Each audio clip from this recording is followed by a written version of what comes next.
Hello mga Lods, tuloy ulit tayo mga Lods. Dalawang magkaibigan ulit, nagtanong yung isang kaibigan. Oh Lods, ano yan? May tatanong ulit ako sa'yo. Ang ganda yung sagot mo doon sa security.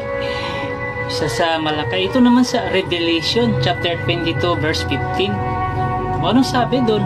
Sabi kasi doon na nasa labas yung mga aso. Ano ba sabihin yan? Madali lang yan Lods.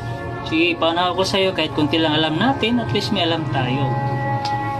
Yan yung mga pinagwikaan ni Jesus Christ. Yan yung mga taong naiinggit. May samang plano, pero sablay yung plano. Bakit? May nagpayo, hindi sumunod.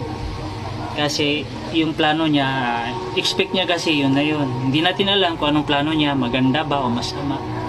Pero tinutukoy dyan yung mga masamang tao yan. Na nai-engage sa plano ng Diyos, mga lupin karamihan dyan. Magnanakaw ba sa kaalaman ng Diyos? So may plano kang patayin. Halimbawa, ikaw may kaalaman. Papatayin ka nila kasi nagka-increase sa iyo, na-engage sila sa iyo. Kaya yan yung pinagwika ni Jesus Christ. Yung mga tao pa naman yan ay kunwari sumasamba kay Jesus Christ pero na-engage sa iyo, nanampalataya ka rin kay Jesus Christ.